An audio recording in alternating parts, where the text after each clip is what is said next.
오늘은 욥기 12장 1절에서부터 25절까지입니다. 제가 봉독합니다. 오늘은 표준세번역 성경으로 제가 읽을 테니까요. 여러분은 우리 성경으로 잘 보시면서 따라오시면 될 것 같습니다. 욥기 12장입니다. 욥이 대답하였다. 지혜로운 사람이라곤 너희밖에 없는 것 같구나. 너희가 죽으면 지혜도 너희와 함께 사라질 것 같구나. 그러나 나도 너희만큼은 알고 있다. 내가 너희보다 못할 것이 없다. 너희가 한 말을 모를 사람이 어디에 있겠느냐. 한때는 내 기도에 하나님이 응답하신 적도 있지만 지금 나는 친구들의 웃음거리가 되고 말았다. 의롭고 흠없는 내가 조롱을 받고 있다. 고통을 당해보지 않은 너희가 불행한 내 처지를 비웃고 있다. 너희는 넘어지려는 사람을 떠민다. 강도들은 제 집에서 안일하게 지내고 하나님을 멸시하는 자들도 평안히 산다. 그러므로 그들은 하나님까지 자기 손에 넣었다고 생각한다. 그러나 이제 짐승들에게 물어보아라. 그것들이 가르쳐 줄 것이다. 공중의 새들에게 물어보아라. 그것들이 일러줄 것이다. 땅에게 물어보아라. 땅이 가르쳐 줄 것이다. 바다의 고기들도 일러줄 것이다. 주께서 손수 이렇게 하신 것을 이것들 가운데서 그 무엇이 모르겠느냐. 모든 생물의 생명이 하나님의 손 안에 있고 사람의 목숨 또한 모두 그분의 능력 안에 있지 않느냐. 귀가 말을 알아듣지 못하겠느냐. 혀가 음식 맛을 알지 못하겠느냐. 노인에게 지혜가 있느냐. 오래 산 사람이 이해력이 깊으냐. 그러나 지혜와 권능은 본래 하나님의 것이며 슬기와 이해력도 그분의 것이다. 하나님이 헐어버리시면 세울 자가 없고 그분이 사람을 가두시면 풀어줄 자가 없다. 하나님이 물길을 막으시면 땅이 곧 마르고 물길을 터놓으시면 땅을 송두리째 삼킬 것이다. 능력과 지혜가 그분의 것이니 속는 자와 속이는 자도 다 그분의 통치 아래에 있다. 하나님은 고관들을 벗은 몸으로 끌려가게 하시는가 하면 재판관들을 바보로 만드시기도 하신다.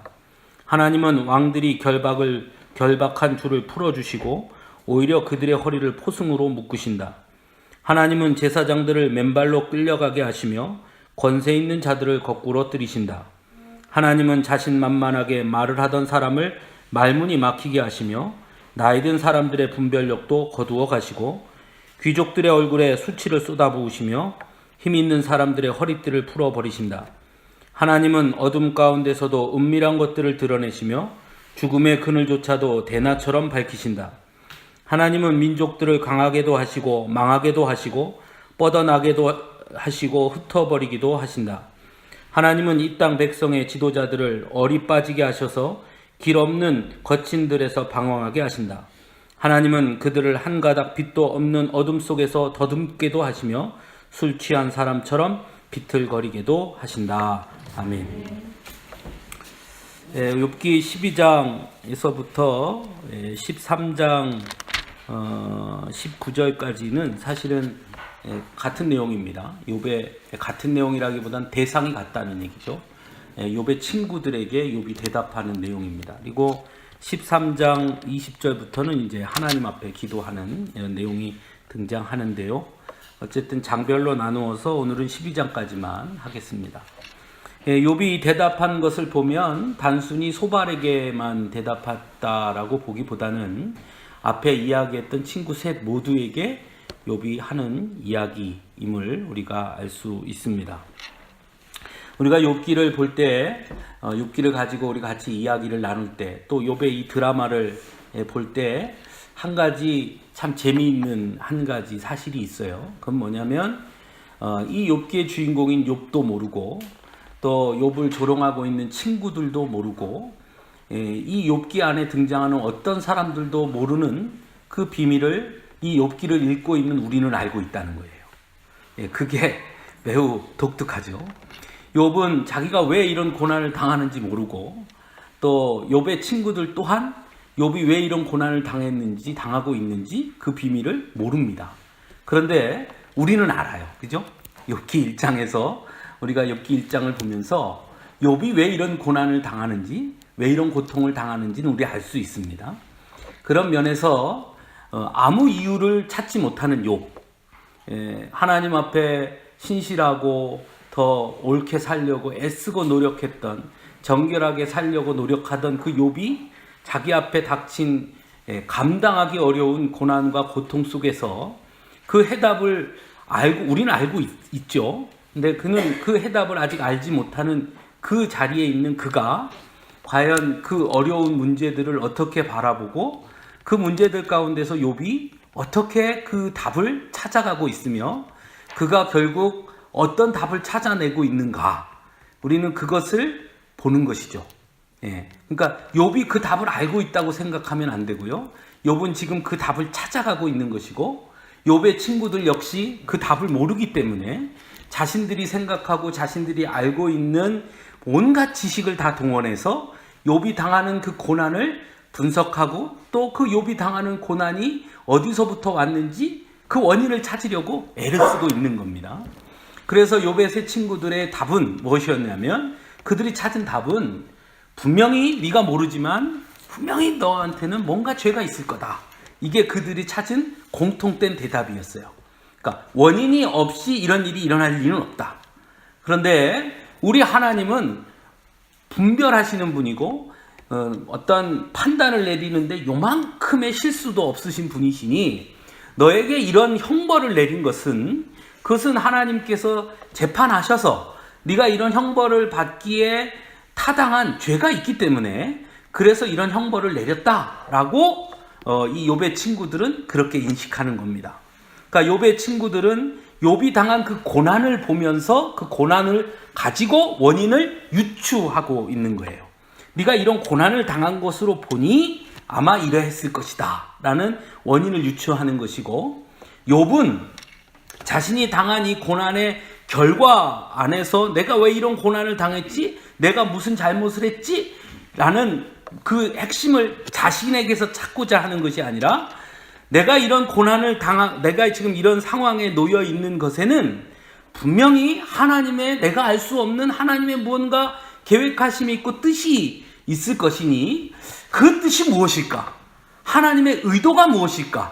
그러니까 욥은 하나님의 의도, 하나님의 계획, 하나님의 뜻 안에서 자신이 지금 당하고 있는 현실의 문제를 보려고 하는 그런 눈으로 지금 이 문제를 보고 있다는 겁니다. 그러니까 결과에서 유추해서 그 책임을 욥에게 묻는 친구들과 그 고난을 당하고 있는 당사자이지만 욥은 자신에게서 그 답을 찾는 것이 아니라 여기에는 분명 하나님의 무슨 계획이나 뜻이 있을 거야 라는 하나님에게서 답을 찾으려고 하는 그 두 가지가 지금 친구들과 욥 사이에 아주 미묘하지만 엄청난 차이를 드러내는 그런 모습을 우리가 볼 수 있습니다.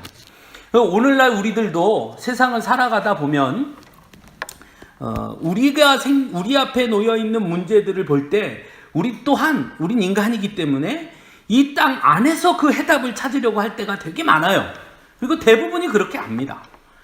지금 우리 눈앞에 보이는 이 땅, 이 세상, 이 세계, 그리고 우리가 살아가고 있는 이 현재에서 이 문제의 원인을 찾으려고 하고 또 그 현재에서 이 문제를 해결하려고 하는 방법들을 찾으려고 할 때가 훨씬 많아요.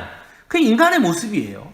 그런데 성경이 우리에게 가르쳐 주는 것은 믿음의 사람이라면 그 안에서 나의 문제만으로 바라보거나 나를 들여다보거나 오늘 현재의 모습만을 바라보거나 거기에서 답을 찾으려 하기보다는 그때에도 하나님의 뜻, 하나님의 계획, 하나님의 의도를 보려고 애쓰고 노력하는 자, 그가 믿음의 사람이다 라는 것을 욥을 통해서 우리에게 이제 가르쳐 주는 것이죠. 그러니까 우리는 욥이 왜 이런 고난을 당했는지 그 이유를 알고 있습니다.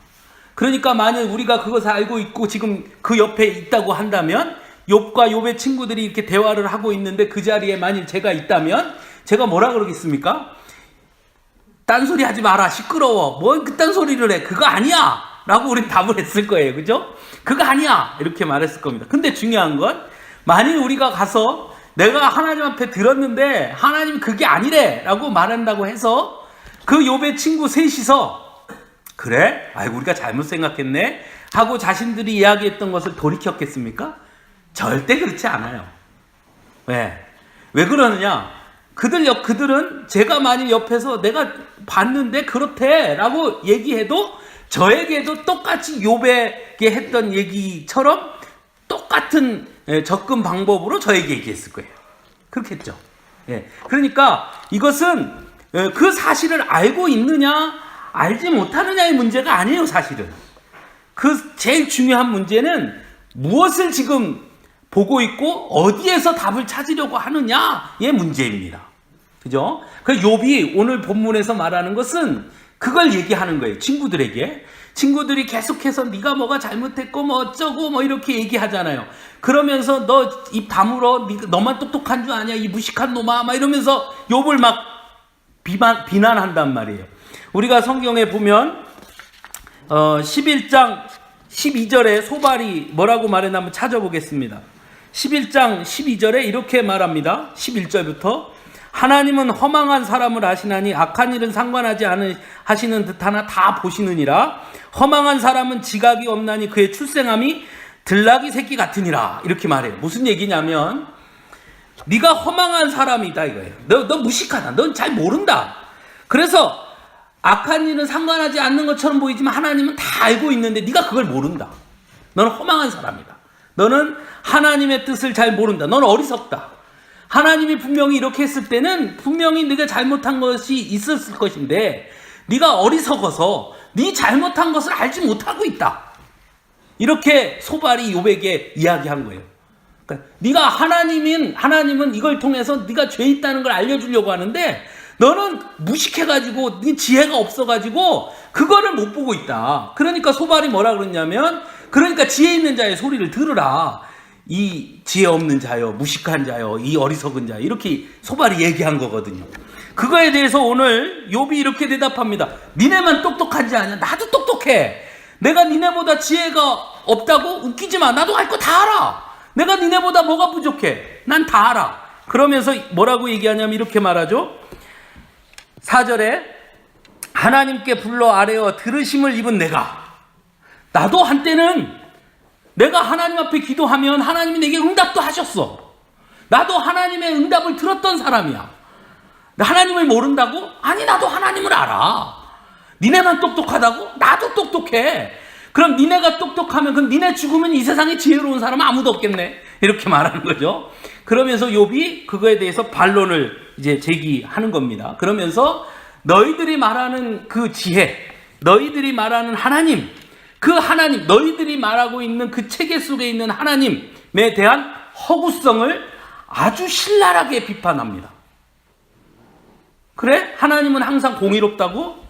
하나님은 항상 선한 자에게는 축복하고 악한 자는 벌을 주고 죄 있는 자에게는 벌을 준다고? 그러면 이런 건 어떻게 설명할래? 라고 말하는 거예요. 그죠? 그러면서 이야기하는 것이 뭐냐면 그럼 자연재해는 어떻게 설명해야 되느냐? 라고 말해요. 하나님께서 비를 내려서 때로는 홍수가 나게 하고 때로는 가뭄이 들게 하고 그죠? 그런 모든 것들은 어떻게 설명할 수 있겠느냐? 그럼 그 사람들이 재앙을 당할 만한 이유가 있어서 재앙을 당하느냐? 그럼 그 재앙을 당하지 않는 사람은 그 재앙을 당하는 사람보다 다 의롭냐? 그런 얘기를 하는 거예요. 그러니까 그것은 즉 이 사람들이 말하는 그 체계 속에는 누구까지 그 체계 안에다 집어넣는 거냐면 하나님까지 그 체계에다 넣는 거예요. 그러니까 하나님도 그들이 말하는 원인과 결과의 체계 속에 하나님도 그 법칙을 어길 수 없는 하나의 그 체계 속에 들어가 있는 하나의 어떤 존재로 인식하는 거죠. 그러니까 하나님도 옳은 사람에게는 상을 주고 죄인에게 벌을 준다는 이 딱 규격화된 규칙을 어길 수 없다는 거예요. 그런데 욥은 뭐라고 말하냐면 하나님은 그 규칙 너머에 있는 분이다. 하나님은 주권을 가지고 하나님이 마음대로 그 주권을 행사하시는 분이지 어찌 하나님이 너희가 말하는 그 체계 속에 마치 부속품처럼 들어가서 그 체계 안에서 착착착착 움직이는 일을 한다는 말이냐. 그러면 하나님은 주권이 없는 거죠. 그 법칙 안에서 움직여야 하니까. 그렇죠. 그것이 하나님이 되는 것이죠. 그렇겠죠? 그 욥은 지금 그것을 말하는 겁니다. 그래서 너희의 그 체계는 힘 있는 자들의 잔인함을 돋보이게 하는 체계일 수밖에 없다. 그러니까 오늘날 우리의 세상도 그거예요. 예. 부유한 자들이 가난한 자들에게 게을러서 가난하다고 말하는 거죠. 예. 게으르니까 가난하지. 부지런하면 부자가 될 수 있는데 게을러서 가난하다. 맞기도 하죠, 한편으로. 그러나 정말 그럽니까? 요번에 우리 그 사회학자가 분석한 자료를 보니까 작년에 올해가 벌써 우리 그 촛불 집회 한 지가 1주년이 됐어요. 벌써. 그런데 그 촛불 집회에 물론 지방은 빼고요. 이제 서울 그 광화문에 막 엄청 모였었잖아요. 그 사람들을 다 분석을 했어요. 사회학자가. 거기에 참여한 사람들이 어떤 사람들이냐. 그 촛불 집회에 나온 사람들이 도대체 어떤 사람들이냐. 그것들을 다 분석했어요. 그런데 제일 많이 참석한 사람들이 어떤 사람이냐. 그 분석한 결과를 보고 깜짝 놀랐어요. 월 소득 500만 원 이상을 받는 자들이 거기에 있다는 거예요. 그 제일 많이 왔다는 거예요. 그러니까 월 소득 200만 원 이하가 되는 사람들의 참석률이 제일 적었어요. 그건 무슨 얘기냐면 그 촛불 집회에 참석하기 싫어서 안 한 게 아니라 거기에 참석할 수가 없는 거예요. 그 사람들은 거기에 참석할 수도 없는 거예요. 즉 국민의 주권을 거기 가서 말할 수도 없는 거라는 거예요. 그러니까 그 사회학자가 분석한 거에 보면서 그렇게 말합니다. 그걸 보면서 미국의 트럼프 대통령이 된 거, 그리고 영국에서 브렉시트에서 유럽 연합 탈퇴한 거, 그 모든 것과 똑같다는 겁니다. 어떻게 트럼프가 대통령이 될 수 있느냐. 미국의 그 민주주의 사회에서. 그것의 가장 큰 이유는 오랫동안 전통적으로 민주당을 지지했던 그 주에는 항상 그 주는 미국은 50 몇 개 주로 돼 있잖아요. 그 중요한 오하이오 주다든지 이런 주가 항상 민주당을 선택했는데 이번에는 확 돌아서서 트럼프를 선택했다는 거예요. 그러면 왜 거기 사람들이 그렇게 바뀌었느냐? 거기 주에 있는 사람들의 대부분 사람들이 누구냐면 노동자들이에요. 노동자들이 많이 있는 주예요. 그 노동자들은 무슨 노동자? 생산 노동자들이 많이 있던. 그런데 미국의 경제 위기가 왔잖아요. 그렇죠? 그러니까 이들이 바뀌었다는 거예요. 그럼 왜 바뀌었느냐? 그 사회학자가 말해 트럼프 대통령의 선거 전략이 먹혔다. 트럼프 대통령의 선거 전략이 뭐냐? 그들에게 가서 너희가 지지하는 클린턴은 사실은 서민인 편인 것 같지만 부자다. 그는 저 윌스트리트 그 금융가에서 돈 받아가지고 정치하는 사람이다. 그러니까 말은 니네 편인 것 같지만 그 사람들 말 들을 수밖에 없다. 부자들. 근데 나는 그 사람들 돈 안 받는다. 난 내가 부자다. 그러니까 나는 그 사람들 돈 안 받겠다. 그리고 나는 이제 니네들 위해서 일하겠다. 일자리 많이 만들고 외국에 나가는 업체들 다 들어오게 하고 장벽 쌓아서 이민자들 다 내쫓고 너희들 일자리 마련해 줄게. 그러니까 일자리 준다니까 다 찍었다는 거예요. 그러니까 무슨 얘기냐? 먹고 사는 것만 해결해 주면 이제 다 필요 없다 이거예요. 그 사회학자가 말하는 것이 뭐냐면 우리나라도 그렇게 될 가능성이 매우 농후하다. 예. 무슨 민주주의가 어떻고 통일이 어떻고 어쩌고 다 필요 없고 나 먹고 살게만 해주면 된다. 정치인들 다 똑같은 도둑놈들이다. 예, 그런다는 거예요. 근데 지금 우리 젊은이들이 그런 인식들이 많죠. 예. 그러니까 그러한 어떠한 절대 가치, 어떤 이념 이런 것들에 이제 관심이 없이 내 눈앞에 보이는 것에 집중하게 된다는 겁니다. 지금 이 체계, 이들이 갖고 있는 지금 욥의 친구들의 체계가 딱 그 체계예요. 그러니까 힘 있는 자들은 자신의 힘을 통해서 벌 받지 않잖아요. 그러죠? 예, 서민은 라면 하나만 훔쳐도 징역을 사는데 우리나라도 힘 있는 사람들은 감옥 들어가는 거 갔더니만 조금 있으면 휠체어 타고 그러고 나오잖아요. 그러잖아요. 그죠? 예, 지금 우리 삼성의 이재용 씨가 지난번에 10년형 받았는데 아마 항소하고 할 텐데 우리나라 국민 어느 누구도요, 이재용이 10년 동안 감옥에 있을 거라고 생각하는 사람 아무도 없어요. 그렇게 생각하십니까? 10년 있을 것 같아요? 안 있어요. 5년은 있을 것 같습니까? 아니, 그걸 봐요. 다 아니라 그러잖아요. 제가 만약에 그 죄를 졌으면 어떻게 됐을까요? 10년이 뭐예요? 있죠?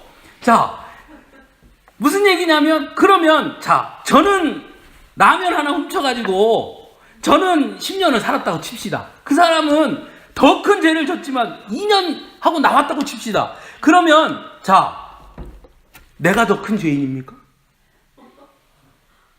예? 아니잖아요. 그러니까 그 지금 욥의 친구들의 책에는 하나님의 공의를 말하는 것 같지만, 하나님의 공의를 말하고 하나님의 완벽함을 말하는 것 같지만, 실상은 하나님은 빠지고 인간의 힘, 인간의 권력, 인간이 만들어 놓은 체계, 그것들에게 마치 그것이 하나님의 뜻인 것 마냥 거기에 정당성을 부여해 주는 거예요. 그렇죠? 그러니까 가난해? 너 가난해? 네가 게을러서 그래 라고 말하는 거예요. 저 사람이 부유해? 아, 저 사람은 훌륭한 사람이니까 그래, 이렇게 말해 주는 거예요. 네. 그러니까 결과를 가지고 들어가 버리면 전혀 하나님의 공의라는 것이 사라져 버리는 거예요. 욥이 지금 오늘 본문에서 그 말을 하는 거예요. 그러면서 어떻게 하느냐, 이렇게 말하죠. 너희는 넘어지려는 자를 밀어뜨린다는 거예요. 벼랑에 서서 있는 자를 확 밀어버린다는 거예요. 그래놓고 떨어지면 그건 떨어질 수밖에 없는 자야, 이렇게 말하는 거죠. 그러니까 그렇게 매우 잔인하게 이야기한다. 그래서 재앙을 이렇게만, 그가 재앙을 당한 것은 용서받지 못할 죄가 있기 때문에 그런 재앙이 내렸다.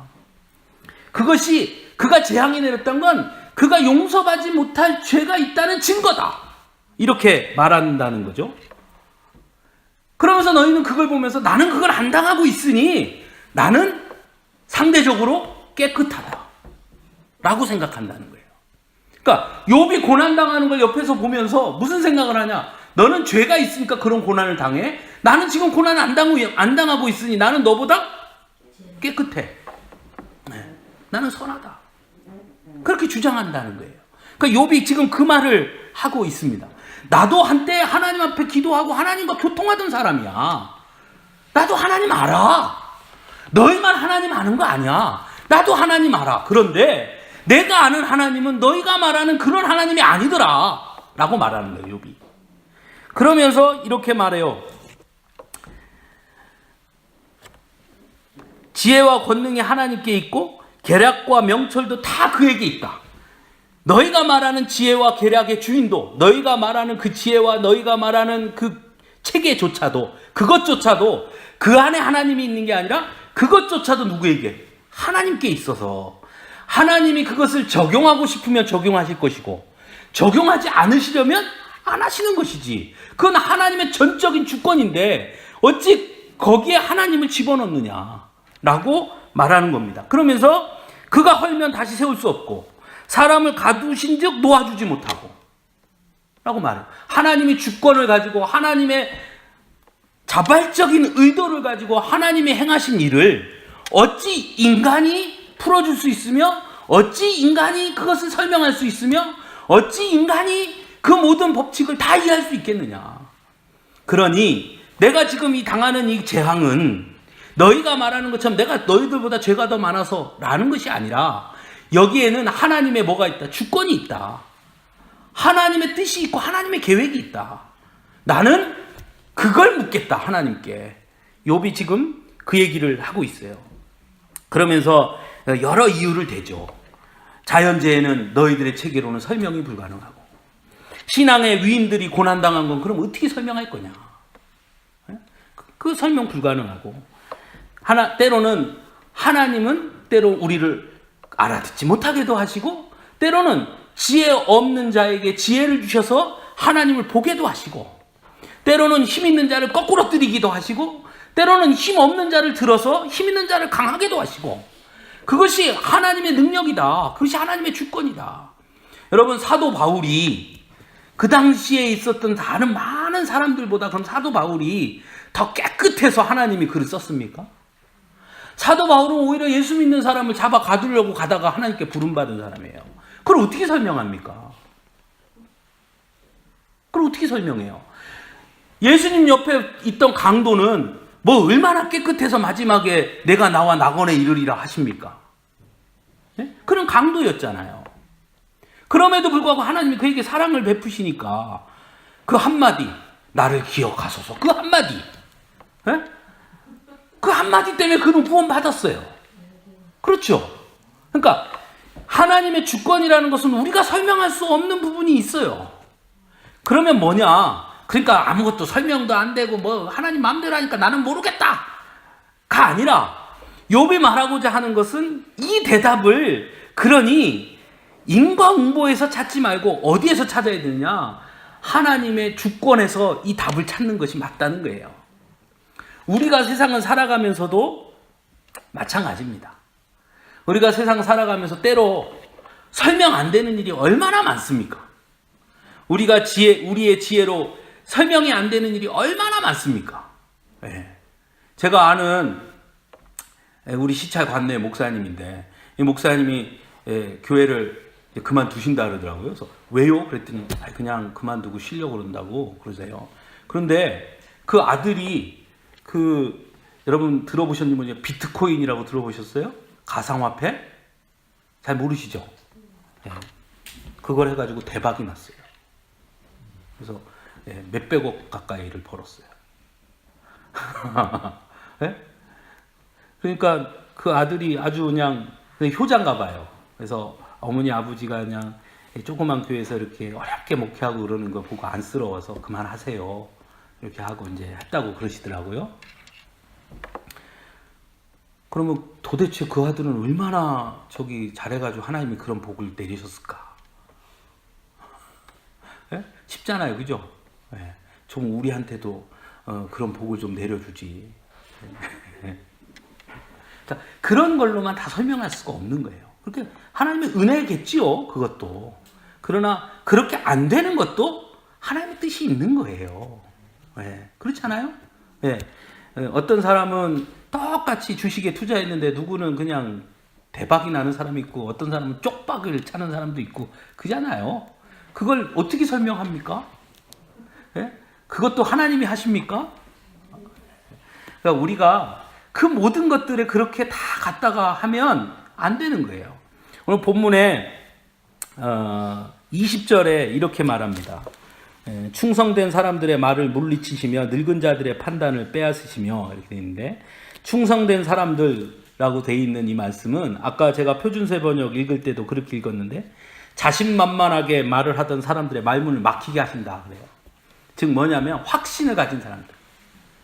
그러니까 자기 확신. 여러분 믿음은요, 신앙은 자기 확신이 아니에요.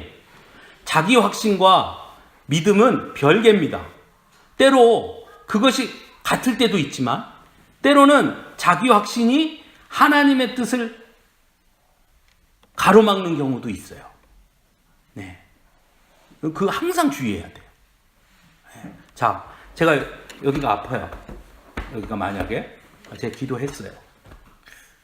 기도 딱 끝나고 하나님 낫게 해준댔어. 자, 제가 확신을 가졌어요. 그 병원 안 가요. 왜? 하나님 낫게 해준댔으니까. 그게 하나님의 응답일 수도 있지만, 하나님의 응답일 수도 있어요. 다 아니라는 건 아니에요. 그게 하나님의 응답일 수도 있지만 때로는 응답이 아니라 자기 확신일 수도 있어요. 자기 체면. 네. 자기 체면. 체면이 아니라 자기 체면. 네. 그렇게 될 거라고 너무 간절히 바라다가 그럴 거라고 믿고 싶고 그러다가 그냥 믿어버리는 거예요. 하나님 아무 말 안 했는데. 네? 그래서 자기 혼자 그렇게 확신을 가졌는데 점점 더 아파. 그래서 병원에 갔더니 일주일 전에만 왔으면 금방 날 것을 왜 이제 왔습니까? 되게 혼났어. 예? 그러면 돌아와서 뭐라 그러냐면 하나님 고쳐줘야 된다니까 거짓말이구만 이런단 말이에요. 하나님 뭐라 그러면 내가 언제 그랬냐? 예. 여러분 그 얘기 압니까? 수해가 났어요. 막 물이 차요. 집안에 있다가 막 올라갔어요. 이제 물이 차니까. 그래서 지붕 위에 올라가서 있습니다. 막 물이 차요, 지붕 위까지. 근데 이 사람이 이제 막 기도해요. 하나님 나를 살려주세요. 막 기도했어요. 그리고 응답을 받았어요. 하나님 나를 살려준다는 응답을. 기도하고 있는데 조금 있으니까 119 대원이 보트를 타고 막 옵니다. 빨리 이리 오세요. 그랬더니 이 사람이 걱정하지 마세요. 나는 하나님이 살려준다고 했어요. 그리고 보트를 보내요. 조금 있으니까 헬기가 두두두두 와요. 자, 줄을 내려. 자, 이거 잡으세요.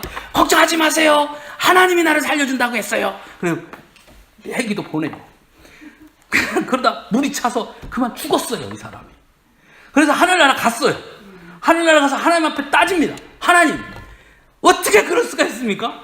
나를 살려준다고 했잖아요. 그러니까 하나님 뭐라 했냐면, 야, 네가 하도 기도해서 내가 보트 보내줬는데 네가 안 탔잖아.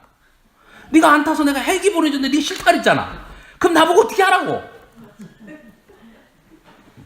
자기 확신, 자기 최면이 때로는 하나님의 뜻을 가로막을 수가 있어요.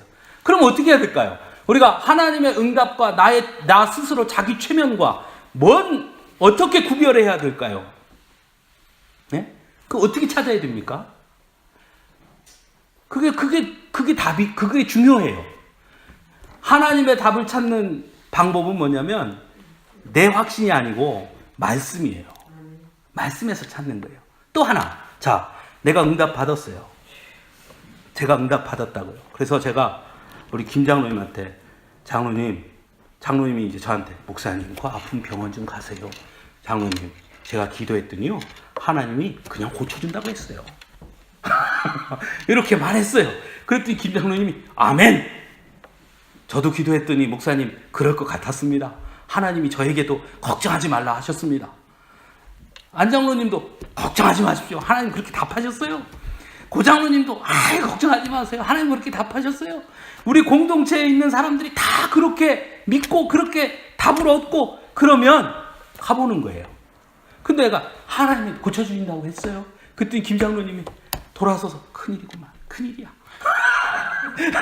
안 장로님도 큰일 났구만. 큰일 났어. 고 장로님도 아이고 우리 목사님 이제 고생할 게 생겼네. 다 이런단 말이에요. 그러면 다시 기도해 봐야 돼요. 네? 다시. 진짜일까? 그럼 말하는 거예요. 목사님, 하나님이 응답해 주셨어도 병원에 가보세요. 의사를 통해서도 역사하십니다. 그럼 다시 기도하는 하나님은 어떻게 하는 겁니까? 하는 거예요. 때로 100명이 모였는데 99명이 다 반대했는데 나에게 하나님이 응답해 줄 수도 있어요. 네? 진짜로. 내 확신이 아니라 하나님이 내게 응답해 줄 수도 있죠. 99명은 다 그거 아닙니다. 다 해도 그래도 하나님이 내게 응답할 수 있는 거예요. 그렇죠? 항상 다수로 응답하는 건 아니니까. 내게만 직접 얘기해 주실 수도 있어요. 그럼 그건 어떻게 해야 될까요? 그건 어떻게 알아야 될까요? 그건 다른 게 아닙니다.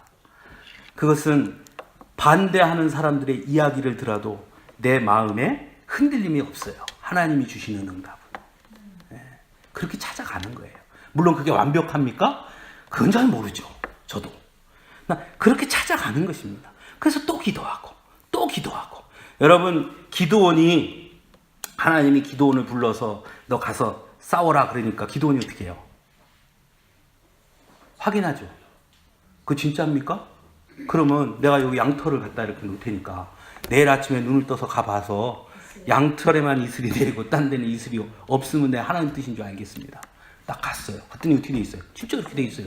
그러면 저 같으면 아싸 하고 할 텐데 또 물어봐요. 이게 좀 이상할 수도 있다. 딴 사람이 거기만 살짝 가려놨을 수도 있으니까. 그러면 내일은 양털에만 이슬이 내리고 딴 데는 다 이슬이 안 내리게 하십시오. 그리고 기도해요. 그 다음날 어떻게 해요? 나가봐요. 그랬더니 그게 됐어요. 그랬더니 어떻게 해요? 기도원이 하나님의 뜻으로 받아들여요. 무슨 얘기냐면 그걸 의심하라는 뜻이 아니에요. 확인해야 되는 거예요. 어떤 마음으로? 항상 겸손한 마음으로. 내게 응답하셨으면 내 이웃들과 우리 공동체와 내 가족에게도 응답하는 겁니다. 네. 그걸 항상 기억하셔야 돼요. 네? 그래서 가끔은 제일 답답한 게 아무리 봐도 아닌 것 같은데 본인만 하나님의 뜻이라고 바둑바둑 우기는 사람들이 있어요. 그 사람들 나중에 얼마 지나고 나면 그때는 하나님의 뜻이라고 그렇게 확신이 있다가 한 1년쯤 지나면 딴짓하고 있어요. 하나님의 뜻이라고 그랬었잖아요. 그래서 해보니까 아닙디다. 그래요. 하나님의 뜻이 왜 그렇게 바뀌어요? 왜? 예? 제가 많이 얘기하잖아요. 웬 아가씨를 하나 만나가지고 연애를 하더니 하나님이 내게 주신 짝이래요. 기도해봤는데 틀림없대요. 어떻게 하냐 그랬더니 제가 기도하고 갔는데 하필이면 같은 색깔 옷을 입고 나왔대나? 예? 예? 내가 오늘 파란색 옷을 입고 갔는데 딱 선을 보는데 이 아가씨가 파란색 옷을 딱 입고 왔대요. 야, 이건 하나님의 응답의 표시다. 그래서 연애를 해. 그리고 이 여자가 틀림없이 내 짝이라고. 1년 뒤에 헤어져요. 그럼 그게 어떻게 되는 거예요? 또 다른 아가씨를 만나면 이번에는 그 아가씨가 또 틀림없는 하나님의 응답이고 무슨 응답이 그렇게 매번 그렇게 바뀌어요. 뭐냐면 자기 최면이에요. 자기 최면. 자기 최면에 빠지면 안 돼요. 그게 왜 무서운 거냐면 내 뜻 안에 누구를 집어넣는 거냐면 하나님을 넣는 거예요. 하나님의 뜻은 내 뜻보다 커요. 언제든지 내 뜻보다 하나님의 뜻이 더 완전하고 언제든지 내 뜻은 하나님의 뜻 앞에 무너질 수 있는 거예요. 무너질 수 있어야 하고요. 그런데 내 뜻이 너무 강하니까 하나님조차도 내 뜻 안에다 집어넣는 거예요. 지금 욥의 친구들의 체계가 똑같은 거예요. 그 체계에 대해서 너무 맹신하니까 그 체계 속에 하나님을 집어넣는 거예요. 하나님은 그 체계 위에 계시는 분인데 그 체계 안으로 하나님을 집어넣습니다. 그리고 그 체계 속에서 하나님을 이해하려고 하는 거예요. 그거는 매우 잘못된 생각이죠. 그러니까 우리는 항상 하나님 앞에 겸손해야 되는 거예요. 그 겸손하다는 말이 그냥 하나님 앞에 이렇게 고개 숙이고 있으라는 뜻이 아니고 언제든지 내 뜻은 틀릴 수 있고 언제든지 내 방법은 잘못될 수도 있는 것이고 언제든지 우리의 생각은 어긋날 수 있는 거예요. 그때마다 우리는 하나님의 뜻 앞에서 언제든지 취소할 수 있고 언제든지 물러설 수 있어야 돼요. 그게 겸손이에요. 우리가 그거를 잊어버린단 말이에요. 내 뜻을 강화하기 위해서 하나님을 갖다 붙이는 거예요. 이 욥의 친구들처럼. 자신의 뜻을 가지고 욥을 굴복시키기 위해서 하나님을 사용하는 거예요. 하나님의 뜻을 바라보는 게 아니라 욥은 그것을 이야기합니다. 욥이 지금 말하는 것은 그거예요. 하나님은 너희들 체계 속에 있는 분이 아니야. 이런 것들은 어떻게 설명할래? 때로 하나님은 아무것도 안 하시는 것처럼 보일 때도 있고 때로는 악한 이가 선한 이보다 더 성공하는 것처럼 보일 때도 있고 때로는 선한 자가 더 고난을 당할 때도 있다. 그러나 그 모든 것 안에 우리가 알 수 없는 하나님의 계획하심이 있다. 그러니 그것을 왜 그러냐라는 것이 아니라 그 안에 하나님이 의도하시는 것이 무엇인지를 볼 수 있는 눈을 갖는 것이 진짜 믿음의 눈을 갖는 것이다. 욥은 지금 그것을 계속 말하고 있어요. 친구들에게. 그래서 욥이 대단한 거예요. 우리가 욥 같은 상황에 있으면서 이런 얘기들을 들으면 아마 100이면 100 다 거기에 동화되어 있을 겁니다. 네. 그런데 욥은 안 그래요. 왜냐? 하나님의 뜻 앞에 딱 고정되어 있어요. 하나님의 의도에. 분명히 자기가 이런 단한 고난 속에 하나님의 의도가 있다. 하나님의 뜻이 있다. 이것은 내가 어떠한 것에 대해서 결과로 인해서 주어진 일이 아니라 이것은 내가 당하는 이 고난조차도 내가 당하고 있는 이 재앙조차도 하나님의 주권의 섭리 안에 있는 일이다 라고 욥은 보는 겁니다. 그래서 끝까지 하나님을 바라보는 거예요. 그게 욥과 욥의 친구들의 차이입니다. 네. 재앙을 당하는 사람들, 고난을 겪는 사람들이 이런 눈을 갖기가 어려워요. 우리가 고난당하면 안 보여요, 그런 게. 예. 제가 얼마 전에 어떤 목사님 만났는데 그 목사님은 그 바리스타 커피 그거 있죠? 그거를 하시는 분이에요. 근데 그분이 어떻게 했냐면 그 세월호에서 생존한 학생들 있죠? 그 생존한 학생들 7명에게 바리스타 교육을 시켜서 바리스타 자격증을 따게 해주시기도 했고 그 다음에 매달 몇째 주래더라? 몇째 주에 목포 신앙에 자기가 이제 커피 그걸 하시니까 커피를 자기가 내려가지고 매달 그 목포 신앙에 가서 거기 그 세월호 유가족들 있죠. 그분들에게 커피를 대접하고 또 목포 신앙에 오는 사람들 있죠. 그들에게 무료로 이렇게 커피를 이렇게 주신 그런 일을 하셨던 분이에요. 근데 그분을 만나서 이렇게 얘기하는데 그분이 그런 얘기를 하더라고요. 웃으면서. 그분들에게 가서 내가 힘내세요. 용기를 잃지 마세요. 그 다 필요 없더라는 거예요.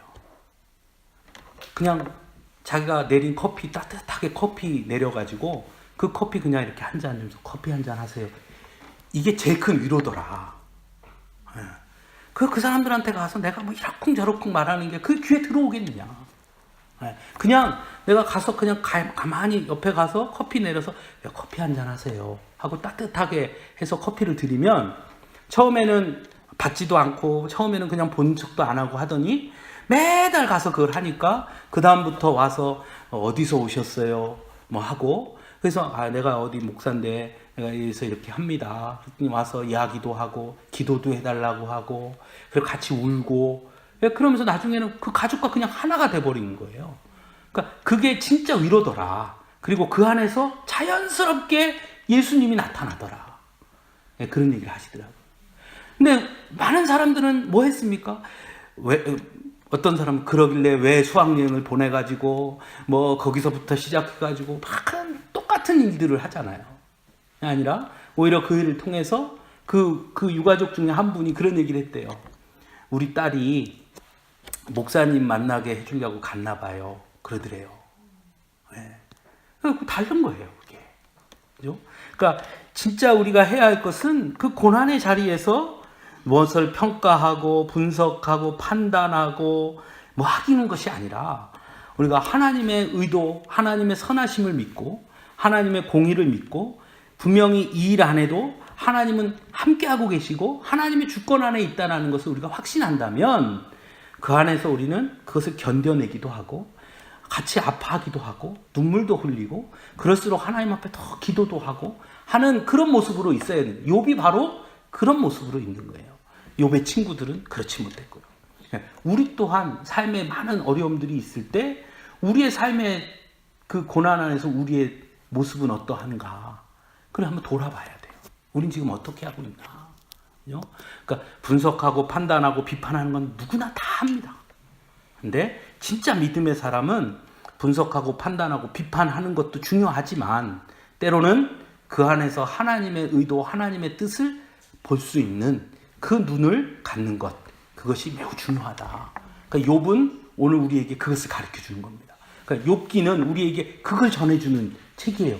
우리는 하나님의 의도 속에서 욥이 고난당하고 있다는 걸 아는데 욥은 모르잖아요.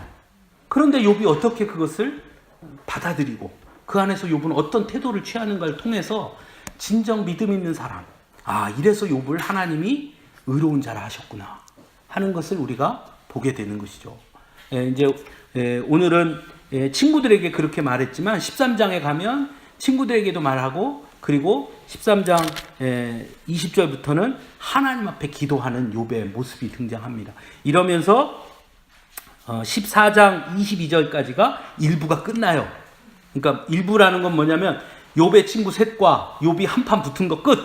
그리고 15장부터는 이제 두 번째 판이 벌어집니다. 두 번째 이제 다시 욥의 친구 셋과 욥이 또 싸워요. 그러니까 이제 이런 과정을 가는데 첫 번째가 끝나면서 욥이 어떻게 기도했는가 그 모습을 우리가 13장에서는 또 볼 수 있게 13장 14장에서 볼 수 있게 됩니다.